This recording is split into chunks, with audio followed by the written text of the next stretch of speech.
Thank you, Bertie. Good evening, everybody, and thank you for joining us. Welcome to the Vale of Whitehorse District Council Scrutiny Committee. My name is Catherine Foxwell, and I'm the chair of this meeting this evening. And we'll introduce everybody in a minute. So just a little bit of housekeeping before we start. The fire exits are out the door around the corner, as you all know. There's a toilet out in the vestibule area if anybody needs it. Reminded that this is a meeting in public, not a public meeting. I don't believe we have any public registered to speak this evening. And if committee members would not use their phones unless that's where you've got your documents, laptops out, that'd be great. Thank you. So before we get started, I have a couple of announcements to make. The first is to say that in June, our councils and South Oxfordshire District Council jointly received a report from the Centre for Governance and Scrutiny, who was our previous monitoring officer. And the report does make a number of suggestions for improving our scrutiny processes across the two councils. An initial meeting to discuss the report had been scheduled for late June, but was delayed due to the general election. The report really, so this is just to confirm that the report is going to be sent to our new monitoring officer, Nick Bennett, who is due into post in mid-October. And I know that Councillor Ken Arlett and Stefan Gavrishak and I are looking forward to welcoming Nick to his post. And I'd just like to say really thanks to Mark Minion and Adriana Partridge, our senior officers, for their continued work to make sure that that report is given our due attention when we can. So that was my first announcement. The second one is just to record really some of the work that this committee has been doing behind the scenes over the summer. So at their meeting on the 28th of June, Vale Cabinet discussed the future of the future Oxfordshire Partnership and potential options for moving forward with this statutory joint committee. One of the resolutions of that meeting was to seek engagement from all councillors in order to assist the leader in representing the council's views. So following that request, Vale Scrutiny met informally online, and we forwarded a number of questions and concerns that we hoped would aid the leaders' discussions. So I'd like to thank all committee members who were involved in that over the summer.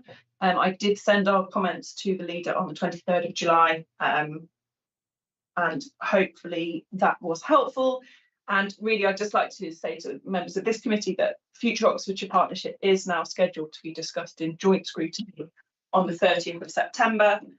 I will forward on the agenda. We should all receive the agenda, but I will forward it on just to draw your attention to it when it comes out. And I do urge all of our committee members who are interested in this topic to attend and register to speak. And I know Ken Arlett in South Oxfordshire is also keen that South Oxfordshire committee members, Scrutiny Committee, their views are represented as well, because I think it's a really important thing for us to share our views on, as the Cabinet acknowledged. So yeah, thank you to the Cabinet. If you could please pass on our thanks to Cabinet for involving us in that. So next item, that's all I have to say on Chair's announcements. So second item on our agenda this evening is apologies for absence. So Candida, would you mind letting us know about our apologies and doing a roll call?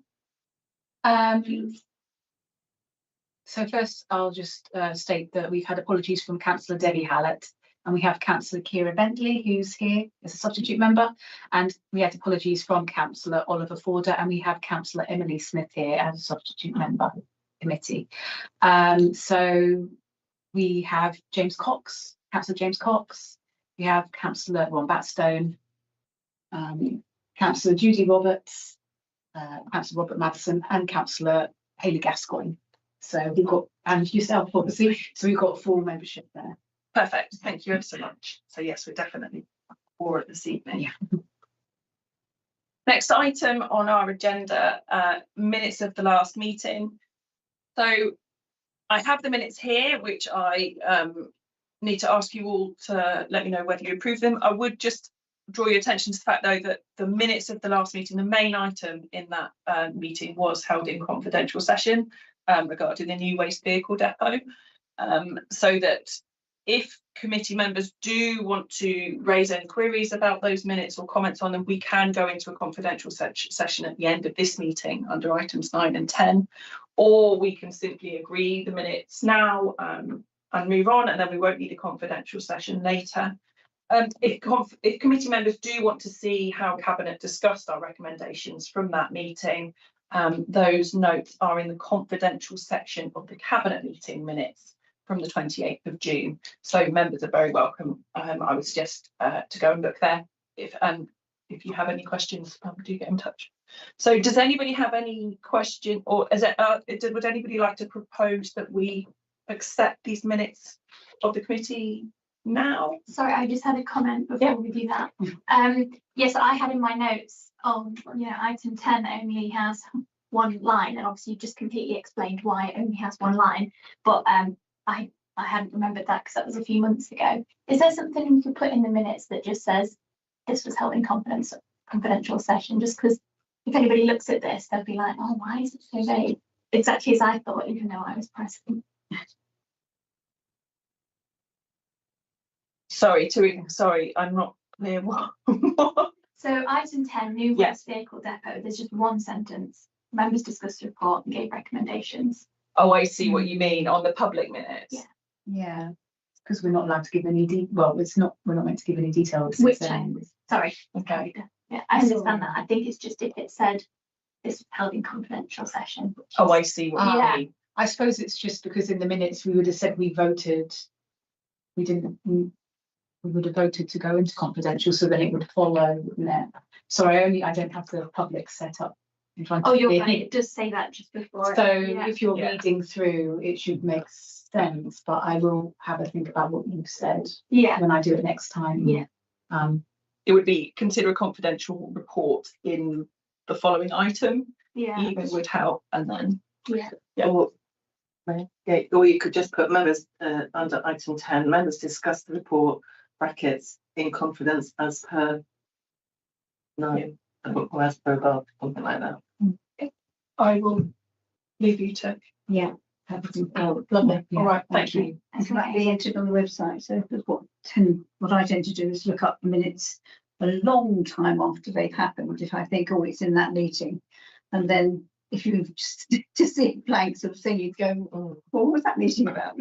So if that can be the synopsis that's on the minutes that appear on the website, because it always says, doesn't it, the minutes as on the website as well. Yeah, I guess from my side, I think that we vote to go into confidential, and then it looks just like very repetitive. But if to some people's view, that doesn't look like it looks like I need to put another mention of it, then I can do that. Yeah, I can see now. I think because I was just looking at that item because the exclusion of the public is its own item, so I almost it's more the way I read it. So I'm also open to the mind that if I sort of looked at the one before, I think I was just looking at the substantive items and I went number 10, oh nothing, without fully reading it in sequence. It might be my back at minutes. That's why I was thinking I'm more likely to do that looking back next year if I think, oh, wasn't it in that meeting? Yeah.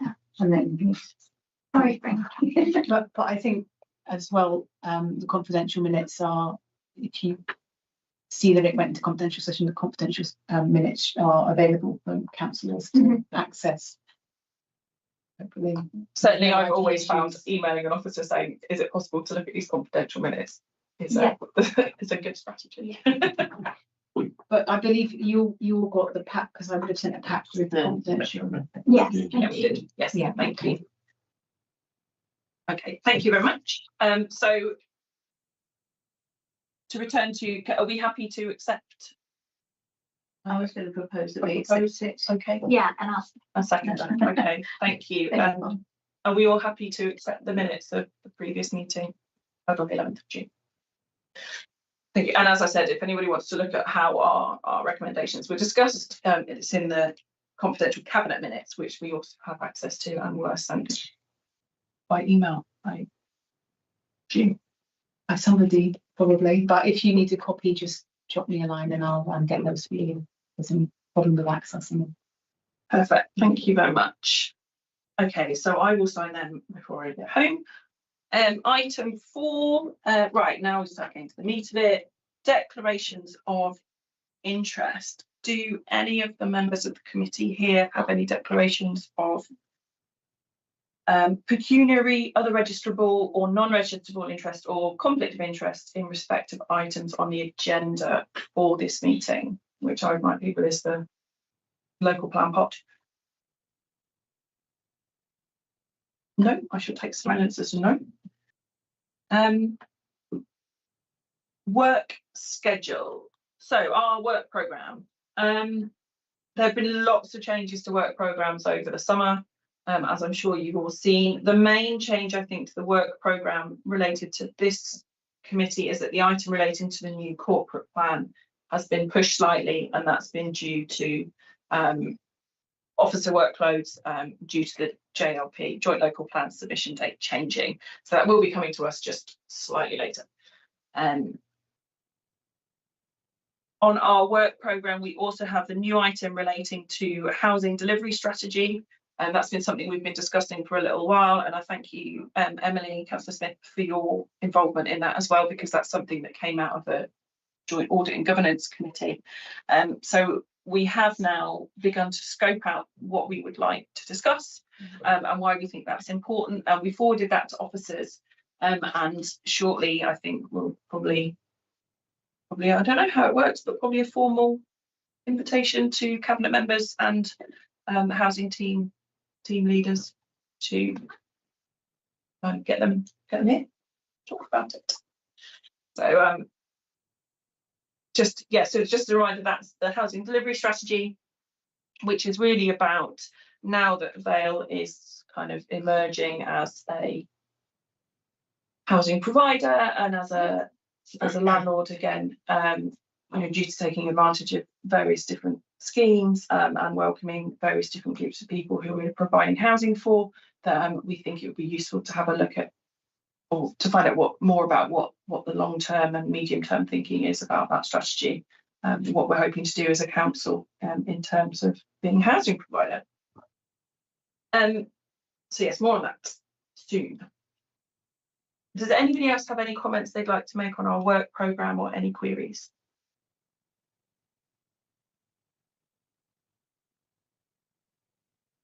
I did send you all our scoping document. So do feel free to use that. If there's anything you'd like us to consider or to bring to the Scrutiny Committee, you're all very welcome to, however rough, chuck some ideas down and we'll talk to various officers about that. So we've moved to item 8, which is our main item this evening, which is the Vale of White Horse District Council's Local Plan Part 2 review.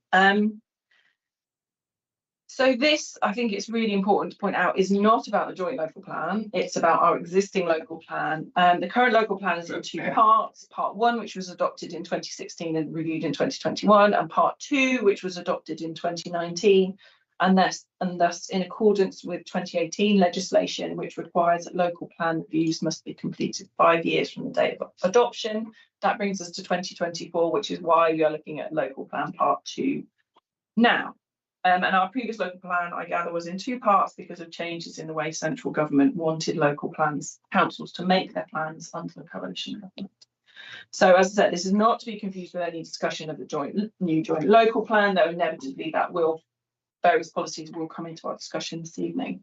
And so I'm very grateful for our officers, Tim Arie, who's head of policy and programmes, and Ricardo Rios, who is our planning policy team lead, for joining us in the meeting this evening, and to our cabinet member, Councillor Andy Fulsham, who I invite to introduce this item now. Thank you, Andy. Thank you, Chair. Council has a statutory duty to review the Vale of White Horse Local Plan 2031 Part 2, Local Plan Part 2 to its friends and neighbours, within 5 years of its adoption to decide if any revisions are necessary. And this report itself brings this process to a conclusion and fulfils this obligation. Review of Local Plan Part 2 policies indicates that some policies need to be updated as they're no longer effective or consistent with national policy. However, as I outlined in this report, revising these policies would take longer than progressing with the joint local plan. And the joint local plan aims to develop a comprehensive set of up-to-date development policies to replace our existing local plans, including Local Plan Part 2. JLP is, as I'm sure we're all aware, currently at a very advanced stage and is expected to be adopted by December 2025. If we were to initiate a separate revision process for Local Plan Part 2 policies, it's estimated that adoption won't occur until summer 2026. And as an illustration of just how many changes come in with our joint local plan, only 2 policies are being carried forward into the joint local plan, and 5 are being deleted, whereas 50 are being replaced. Therefore, this report recommends that the Cabinet approve for publication a Regulation 10A review of the Vale of Whitehorse Local Plan 2031 Part 2. B, that the Council will not revise any Local Plan Part 2 policies. The preparation of the joint local plan will enable the Council to adopt replacement policies quicker than a formal review of Local Plan 2031 Part 2. C, to authorise the publishing of a formal statement confirming that Vale of Whitehorse District Council has completed the Regulation 10A review of Local Plan 2031 Part 2. And the Council can be satisfied that the recommended decision in the report complies with legislative requirements and represents the most efficient course of action. I'm very happy to take committee members' questions on this or comments. As Councillor Foxall has mentioned, we do have Tim Rui, our Head of Policy and Programmes, and Ricardo Rios from the Planning Policy team with us this evening to answer in any of the more detailed questions, but please feel free to ask. Okay. Would anybody like to start? James. So can I just clarify, are you saying then that by not reviewing now, we can get a new local plan implemented sooner? It's not so much that we get a local plan sooner. We're getting the joint local plan, or our schedule is to get the joint local plan actually ahead of the date at which we'd review a plan that would have been replaced by that point in any case. Okay. So can I then ask if members of the public or members of the council were to have concerns about the moment, what is being done to ensure that that is being added into the joint local plan going forward? We are, to my mind, justifiably proud of the consultation process we've gone through on the joint local plan. Earlier this year, we had what's termed the Regulation 18 consultation, which is where we put our preferred options for the joint local plan forward to the public. That had over 1,250 separate responses, which is highly unusual for these sorts of consultations. And when the joint local plan itself is published as a draft, all those responses will be published with it, detailing how it fed into the plan and policy making process. So consultation is key on this. Later in the year, our joint local plan will go out for Regulation 19 publication, where we solicit formal responses from, particularly from statutory consultees and like for anybody else, but it's on very strict format as to, is the plan sound, is it justified? It's about 4 headings that I have to answer on. So that's carried on. That's part of what the process that we've gone through for bringing forward the joint local plan. The policies that come in as through the joint local plan very much enhance what's gone before. It's not will be suddenly be a gap that says, well, local plan part 2 is suddenly seen as not up to date, therefore it can avoid abiding by those terms until the joint local plan comes in. No, the level of policies is there, the new joint local plan comes in, and actually, as it gets published, it gains weight in planning decision making. So planning inspector will have to say, well, yes, we'll assess this application in line with the current local plan part 2, but also take into account policies that come in joint local plan. So nothing slips through the gaps. Thank you. So I was just thinking that if something were to happen with our joint local plan and for some unknown reason, could be to do with the new government or something like that, we don't pass the inspector, we can't adopt our joint local plan. Where does that leave us? Because then we haven't updated our local plan part 2. Thank you for the question. It's actually quite a technical point of planning law. I believe the position is that we'd still then be operating under the existing adopted local plan, part 1 and part 2. What would be more likely is that the inspector would say, I'd require to make these modifications to your incoming joint local plan. And so it's more likely we'd see things changing that way than the whole thing being thrown out. It's slightly unusual to see a whole local plan thrown out. Can't say it's never been something that's happened. Everything that I've heard from officers and from external experts is that the joint local plan is in a good place and we're not anticipating problems of that magnitude. Officers may want to come in who know more about the letter of the law than I do, but I'll probably just lead in, but Ricardo's probably going to have more detail. But I guess the point for this meeting is that it's bringing it that the review obviously has to happen at this point. So I suppose in terms of for the 5 years mark that comes up in October, it just needs to be carried out then. But yeah, take the point in terms of if it doesn't get passed. But as members actually said, we'll have to deal with that when it comes to that point. But Ricardo may want to add a little bit more detail just to follow that.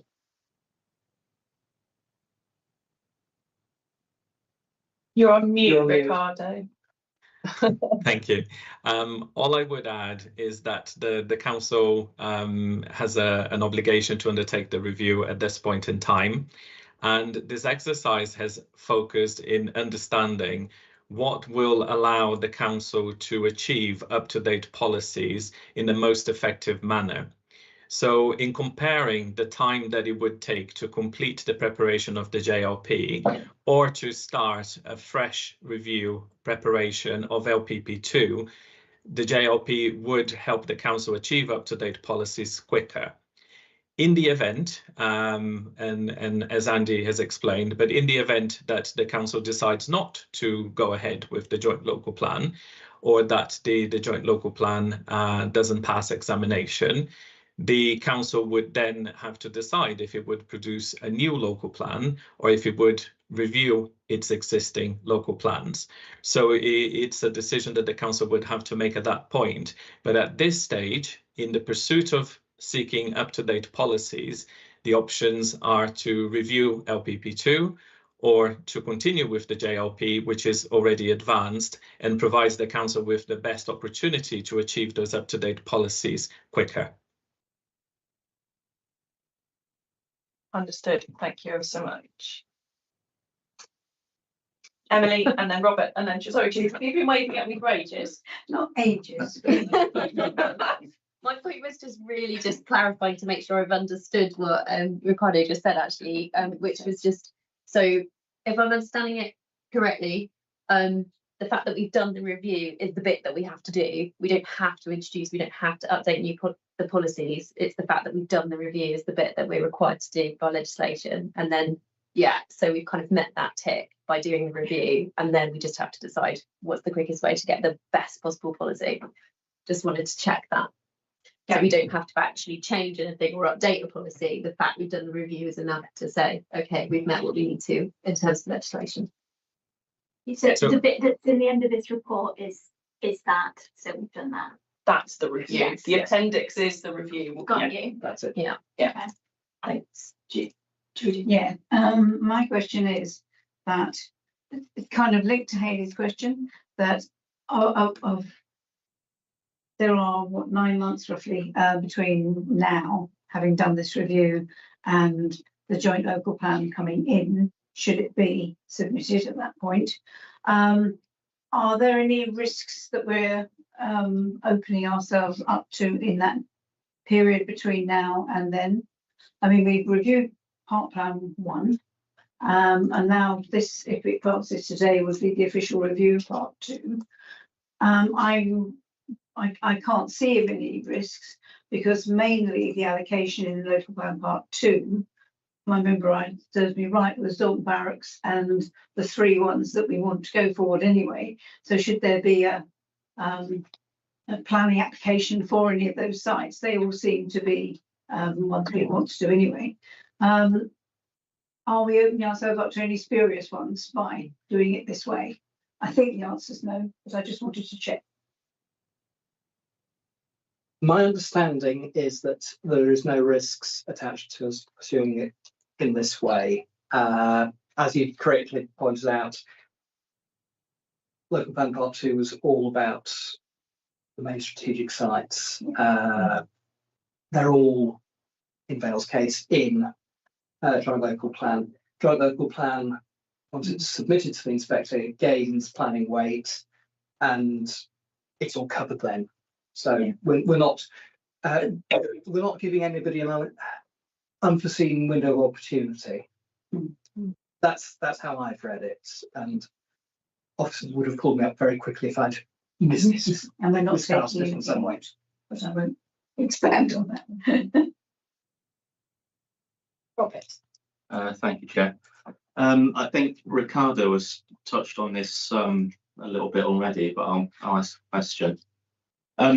Given that LPP2 is not going to be revised and the GLP is now at an advanced stage of development and unlikely to be substantially changed, what lessons has the council gleaned from carrying out this review, and how will those inform future decision making? It seems if the JLP is so far along that doing the review now is possibly a little bit redundant. I think the message is very much that we're doing this review because by statute we're required to. There are many other authorities, not necessarily around here, who run with much more out-of-date local plans, which does open them up to the risk of speculative development. The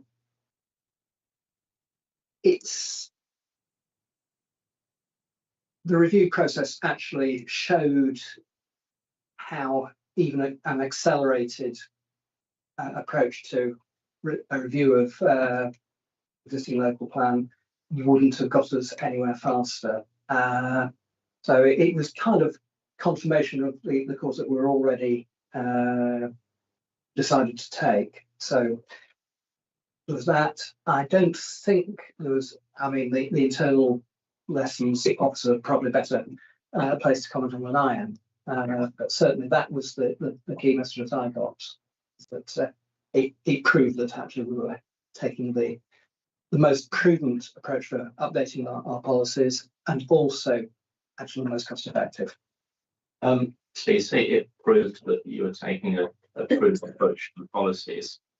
If it had proved something else, that the approach to the policies wasn't so prudent, what impact would that have had on the development of the JLP?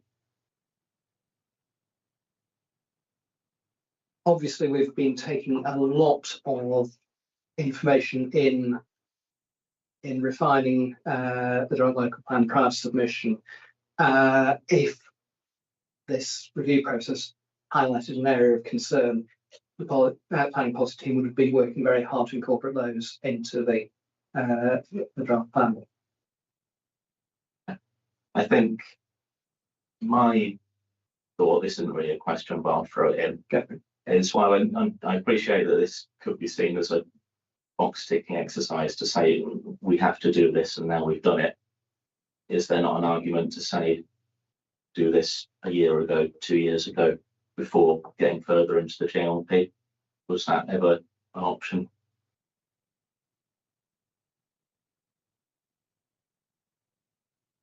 The legislation very much sticks to a 5-year timescale, so it would naturally fit in with this time frame, if we were going by a submission schedule that we were working to up until 18 months ago, we would actually have already submitted joint local plan. There was a pause to allow for some extra work to take place, decided on over a year ago. It's almost coincidental that it's handled at the same time. As the chair reflected, this is new regulations that came in due to the previous government saying they wanted more rapid reviews of local plans. I was surprised to find one in an authority in another part of the country that it was last reviewed in the early 2000s, and I was, how on earth did they get away with that? So, Ricardo, do you want to jump in there on that? I would just add to the context, if I may, is that the work undertaking the review has taken into account the context that the council finds itself, where it is already advanced in the preparation of a joint local plan. So there are different ways to satisfy the requirement, but the methodology that we've employed to undertake the review actually took that context on board in terms of understanding that the council had already decided to produce a joint local plan, had embarked into an extensive community engagement exercise to gather views and develop policies, and policies which sort of push the boundaries and tries to add a lot of value to what we already have. And in that context, the review has focused on what is the difference between the policies in LPP2 and the latest position in the joint local plan as it was when the preferred options version was consulted with the public. And the pursuit of this exercise is to understand, and this is a factual exercise in terms of understanding if the policies are up to date, if they're still effective. We have been very careful in making that assessment to not leave the council open to any vulnerabilities, because we had to acknowledge that whilst some of the policies were identified as no longer effective, we had moved the goalpost. We've become more ambitious with our objectives. And when we compare those policies in LPP2 with the objectives that were set in that local plan, the policies were still effective, but we want to do more. We want to be more ambitious. So we have been very careful in setting that out, that policies are no longer up to date in some instances or ineffective, but when compared to the latest ambitions of the council, to ensure that we're not leaving ourselves vulnerable. And in doing so, we have produced a review that identifies and compares, because the main purpose is to help the council achieve a set of up-to-date policies in the quickest possible way. And in comparing the process for undertaking a revision of LPP2, where we would have to undertake a similar process to that we have been undertaking with the joint local plan, it's very clear that progressing with the joint local plan would provide the best answer or the most effective answer to achieving those up-to-date policies. And in that context, where that comparison has already taken place, the understanding or the expectation is that the learning lessons, they have already gone into the joint local plan process from the outset, in terms of looking to review and scope out the possibilities for those policies and testing that through extensive public engagement. So there isn't going to be much that this process could add to what has already been undertaken in terms of lessons learned with the joint local plan. Yeah, I think that was a good answer. Thank you. Thank you, Ricardo. That's really helpful. Does anybody have any more questions on the general? Otherwise, I was going to go to specific, if there was any questions about specific policies. The specific policy I want to question on. Does anybody have any more kind of general? All right, Ron, specific policy. Right. This is policy CP15C, which is the Grove Comprehensive Development Framework, which apparently is deleted. Now, I looked at the supplementary planning advice on this, and my impression was that we were holding off on the supplementary planning documents because the JLP superseded it, but I didn't think we were actually not having any supplementary planning document at all for Grove. So I'm wondering what the position is on this, and it does say in the comments on it that it's no longer required as a framework for Grove has been progressed through the development management process. Now, I'm not quite sure what that means, and I've not seen anything visible about the framework. So this is on page 26 of our report pack. It is, yes. That level of detail I'll actually have to ask officers to come in on. Yes, I have a horrible feeling you might. It's not directly involved with this review, in fact. It's just, I was a bit surprised to see that that was actually deleted. Um, As part of the review. I would have expected that the comment seems to imply that it's now been effected through the planning and development management process, and that anything subsequent will actually come in under joint local plan policies. But the individual SPD isn't actually required to give the same level of policy control. I mean, one of the reasons the SPD was in LPP2 was that Grove had an increase in the number of houses it required from 400 to 600. Mm-hmm. And I think one of the reasons we had an SPD in there was the population of Grove is rapidly increasing, and it was thought that we needed something additional to the standard planning process. Now, I could see that that might be delayed because resource was going to the joint local plan, but I couldn't see that it should be actually completely stopped. Because it's such an exceptional site in terms of impact. Yeah, I mean, I can understand why there was an additional SPD in there. The way it reads to me is that it's actually been affected through planning decisions now, and anything ongoing will actually be captured through joint local plan policies. Actually, if you look at the district website, supplementary planning documents, there's actually a section on the public website that says, as the council is focusing on progressing the joint local plan, we're therefore currently holding off with progressing some previously planned supplementary planning documents, which includes the Harwell campus, where there is a master work. Yeah. Something else is being put in place, and Grove, where I have the feeling nothing else is being put in place.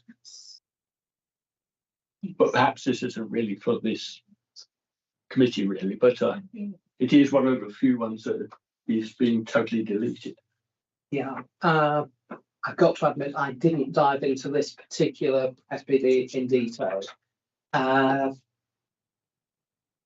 we get back to you separately on that? Yes, I think that might be that would be rather than state something that's I can't then justify. I think we'll come back to you. Definitely, because that was my question too. I remember why it was being put forward, so I fully understand why it was required, and I love the phrase "through the development management process," because I would like to have that explained to me. So would I. So can officers come back to us on that one? I think what we have here is a symptom of the one of the results of the joint local plan being accelerated is that the final scrutiny element that was going to go through joint scrutiny later this year has now been removed. And I think certainly there's some members are quite concerned that that doesn't give us a level of local expertise, which is what our local members bring before the Reg 19 version. So I think this is a good forum because, you know, certainly anything that's included in this report. So yes, I think if we could have a specific answer on that Grove item to the committee, that would be really helpful. We can ask that at the end of our meeting. Ricardo, is there anything you wanted to add on that particular question now? I would just add that for the purposes of LPP2 review, as I mentioned before, it is to a certain extent a factual process. And the policy is listed as deleted because that is the position in the joint local plan. So in terms of LPP2 review, it is just a factual statement that the policy is not being included in the joint local plan as it is. So there would be an opportunity for that approach to be scrutinised in relation to the joint local plan, but it doesn't necessarily form part of LPP2 review. The main purpose of the exercise was to understand the scope of the work and map out how long it would take for us to get up-to-date policies. So that specific comment on that policy is merely a factual comment. Thank you. I should also have said that obviously the opportunity for us as councillors, as ward members, is in full council to discuss in depth the joint local plan Reg 19 version. So perhaps it would be useful to have a response from Ron before that meeting, and it might help the discussion in the full council. I'm sure officers can get back to you with some more details about that. But I mean, that very much is the sort of issue that should have come through the whole joint local plan process, Regulation 18 and the steering groups. But yeah, we'll get you an answer. Thank you. Thank you. So yeah, I got loads of questions on these, but it sort of didn't feel like it was the right meeting to bring them up in. So I just wanted to check, rather than bore everybody now with lots of really small detailed things, what's the best way for us to kind of raise those kind of queries about the specific changes in the policies? I think, as Ricardo's just said, this meeting is about, is the review process that we're doing at LPP2 sound? Is it, you know, as the review? Perhaps if it's about specific JLP policies, it might be worth bringing them to the full council meeting. But I'm happy. This is the main substantial item we've got this evening. Yeah. I'm happy for. I mean, I don't know whether they're things that I could just email Councillor Fulsham about, or I don't know whether it needs to be.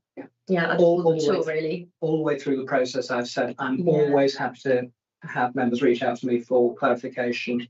I know how hard the office team are working on joint local plan preparation and submission.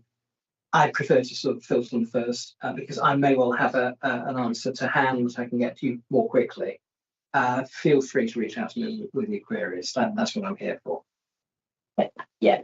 So yeah, if there's anything you want to say now, you're very welcome. Like I said, they're all quite small questions, but there was like little things like SPD versus master plan. What's the benefits, pros and cons? Things about the language in the document about mobility hubs and how that differs in relation to the Lodge Hill Junction. There's like, it's just lots of sort of small things.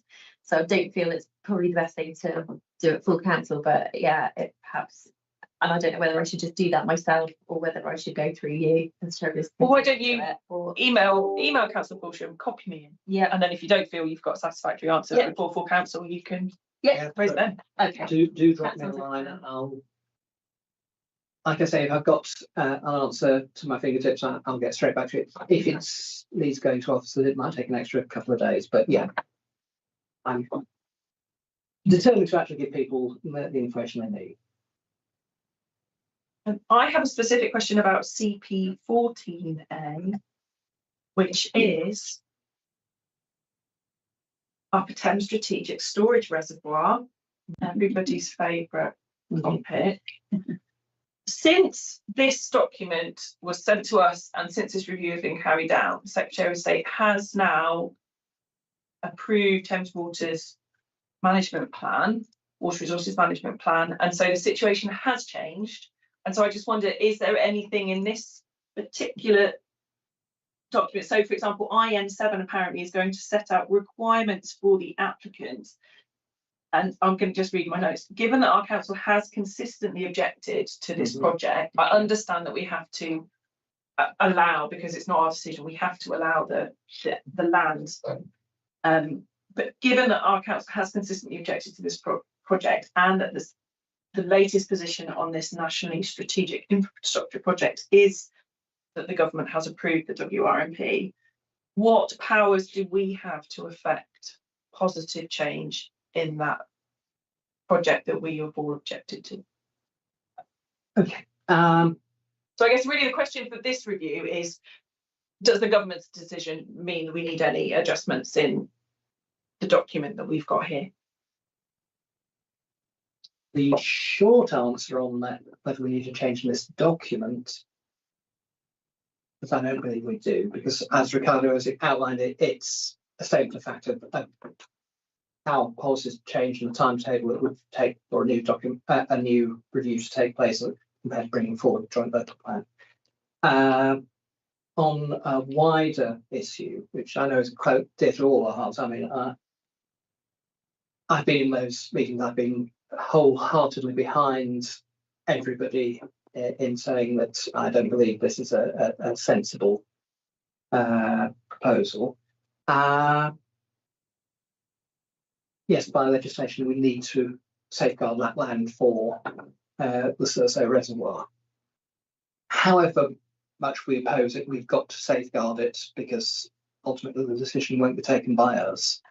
However, as part of work on the council's policies, I've seen our responses to the consultation and checked them through, and it's been a combination of opposing at a high level because we think actually the whole reasoning is fatally flawed, but then going into the consultation details down to the weeds of how the construction workforce will get to the sites. Are they going to be doing a sort of park and ride type process, which would be less disruptive to local communities? Picking out at that level of detail and the disruption to particularly cherished nature reserves and so on, we're engaging at that level of detail as well as at the strategic, this is a daft idea in the first place. So the work is ongoing. We are signing off on our responses regularly to make sure our voice is heard. Whether or not that will be effective is, as I said, taken at a level above us. But we're not going to neglect this area of what we're doing because we're determined to make sure the council has a voice at all levels in this, strategic of do it or don't do it, to the, if you're going to do it, at least do it in a somewhat more responsible manner. The crucial word there being notwithstanding. Okay, thank you. Are there any other specific questions about specific policy? Sorry, I just waved. Yes, it was CP8B, which is the Dog Barracks strategic location. And it's probably back to the point I was asking whether it opens us up to any risks by doing it where we're doing it. The history was that it went to the planning inspector with 4,500, I think. The planning inspector turned it down and accepted 1,200. So it was adopted as 1,200. If this is just taken as a review and not done as an update, since it says replace, but all of these things won't happen until we actually submit the plan to the Secretary of State, planning inspector first. Does that then allow or open us up to risk on this particular site? Because there's a discussion about having increasing numbers. This is saying, yes, well, we'd be happy to go up to 2,750, but because we're not updating it, we're only reviewing it. I can see this is one site where that could be a discussion that might be risky in taking this approach. Thank you, Councillor Roberts. Yes, I take your point, but again, this is a factual review of how timings would affect coming forward with a review of local plan part 2 as opposed to bringing joint local plan. In many ways, we are safeguarded by the higher allocation going through as a strategic site under joint local plan with all the policies that go around it in terms of infrastructure access and so on. So they can't have their cake and eat it. They can't say, we'll take the higher numbers, but none of the additional stuff that you're requesting under or requiring under JLP. And there's one other point I wanted to raise. It does say in the start that that the MPPF won't be upgraded until theoretically the end of the year. It did say. And the consultation leads one to believe that the housing numbers will be reviewed upon housing stock. And that would be the number that therefore has been created for this district is a higher number than in our joint local plan. Mm-hmm. Again, my second question is, does that leave us at risk? Because we haven't got a further view. We will have done a review saying how we want to change it. And those numbers will not tally with the housing stock review. From the moment the MPPF is updated, are we at risk? Thank you. The advice I've received is that we're not at risk from that. We've been positively encouraged to submit our joint local plan. I think the Deputy Prime Minister's words were to proceed with all haste at bringing through your new local plans. And I can quite understand that. The last thing local government will want is for local plan production to dry up whilst councils reassess all their planning policies and the new NPPF. Suddenly you find that actually housing delivery has dropped and they look embarrassed by, hang on, you promised to increase house building and it's falling. So yes, they want plans to come forward. They want plans to come forward with new, very positive policies, and that's what we've got. There's no reason not to, but we're straying rather into joint local plan discussion here rather than plan part two. The risk is at the 5-year review once the plan is adopted, because then that will be. But there's much more chance to look at higher numbers at a 5-year review mark than because we take a view of what central government targets are at that point, not project on from assessment of what is still out for consultation now would be. So we can only decide by what's on the table now, not necessarily what has been proposed to be the future way of doing things. Has anyone else got any more questions on specific? I've got a tiny one on the document, and it's quite ironic because it's typos. And I am the queen of typos, so yeah. And I'm not exactly sure which page it is because I'm looking at the appendix of a separate document. Anyway, but it's CP 18A, page 29. It's just on the second half of that. 30. It says, yeah, page what? 30, yeah. It says the Cullen River crossing formerly, and it's coursing is spelled wrong, and it says Dodcot, which I assume is Didcot.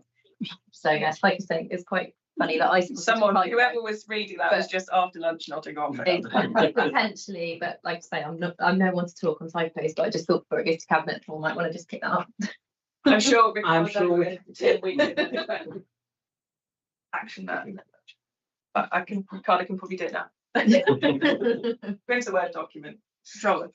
Okay, thank you, Emily, for explaining this. I think then we should go into we've given Councillor Fulsham a good interrogation, which is what he's here for. I'm sure he enjoyed it. So our job really is to so there were 3 options, and I'm desperately trying to find them within our report pack. 3 recommendations. Yeah. There were 3 options. Here we go. top of page 11 in our report back. So there's 3 options to consider regarding this review. Option 1 is approve the Regulation 10 review. So that's the document we have is the review for publication in October 2024 and decide not to revise LPP2 policies. That's option 1. Option 2 is to approve the Regulation 10A review of LPP2 and instruct officers to prepare an LPP2 review. That's the process that we've been told would take significantly longer than doing the JLP. And option 3 is for us to say is to recommend the Cabinet don't approve the Regulation 10A review of LPP2 for publication. So we would say the appendix we've seen isn't fit for purpose, please don't publish it. So so I'm happy to take any debate, I'm happy to take a proposal for what as a committee we would like to feed back to Cabinet. Yeah, can I propose that we would support the officer's recommendation and go with option 1? We'll second that. Any discussion, any debate around that? I mean, just to state the obvious, that I think it is really the obvious option when I read the paper. I don't think there's really another, I don't think anybody could truly argue any of the others. So yeah, fully agree, option 1. Yeah, okay. And I think the key point there is that it was really clearly laid out in the report, and thank you, Ricardo, and all the team involved, what the kind of time frame would be for reviewing this. And I think given the process that we know is already in train, and also how positive everybody has been about the joint local plan policies, particularly at the Reg 18 stage. I mean, we really did have quibbles rather than concerns. I'm sure we're all thrilled about the prospect of Robert Jenrick being irrelevant political thing. So I think in relation to what we've already got, I think everybody's incredibly enthusiastic about the JLP as a whole across parties involved in this council. And so I agree that I think option 1 is the obvious option. Judy? Yes, I'd just like to put a proviso in there saying that you're quite right, the NPPF is out for consultation, and they are threatening to get it all done and dusted by the end of the year. I think we might have to be very aware of when that comes out, consequences of what they publish, because we don't know what they're going to publish, and they seem to have a pretty good track record of publishing not exactly what everybody's expecting. And I think depending on the words they use, depending on the timescales they put in that we need to really look very carefully at the time limits and how it's going time-wise, and how much risk that might be opening us up to. Hopefully none, but frankly, until it's published, I don't think anybody knows. I would suggest these are probably comments for council, perhaps when we're talking about the JLP, but I agree with you about your concerns about timelines. I suppose it's this review, which if you go through it very carefully details where all the things are now out of date with what we want to do. That's really good evidence for somebody to come along and say, we haven't done anything about it, and I want to do this that will meet your problems. I'll solve your problems by doing this, and you don't want to do that. So that makes it, we've done some of the hard work for them, which is a little bit difficult. But yeah, I mean, I think at the moment, especially since it's LPP2, it isn't going to open us up into much risk. But I'd love to see what they print, and then we'll know. Chair, much as though you are in your discussion phase now rather than questioning, if I can throw in a comment, I'd appreciate it. Of course, yeah. We did seek some very comprehensive advice on when the new NPPF will take effect, and we are assured that under legislation it can't apply until 30 days from publication, which is what allows us to submit under the existing NPPF by December, or through December. So equally, the government does have transition arrangements in their consultation, which do make it very clear that cheeky little councils who get their plans in before the NPPF requirements change will be expected to start the review process as soon as possible. the the team are very aware that as soon as the joint local plan job is done, then the whole process starts again. So yes, we're not going to be caught napping. Okay, so I think are we all happy to come back to the discussion about options? We've had a proposal and a second to take option 1 to suggest to cabinet that we would suggest that they should go with officers' recommendations, which I'm sure you probably will anyway. I think it's probably also worth noting though that there have been a couple of that the committee have been particularly concerned about higher allocations of housing at Grove and Dalton Barracks and potential concerns, but that also we recognise that the place to bring comments about the JLP will be full council. Are there any other comments that people would want to make about our discussion to make sure that they're minuted or formally put to? That's fine. Just to mention Grove is fine. Yeah. Okay, I think we've maxed out that item. Thank you very much, everybody. Thank you to Ricardo and Tim and Andy for your willingness to take our questions.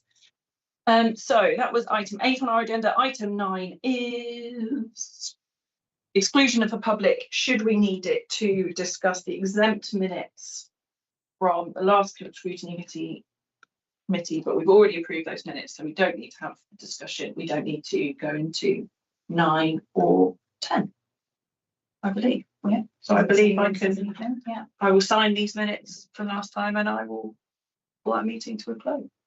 Thank you everybody for your contributions. Thank you.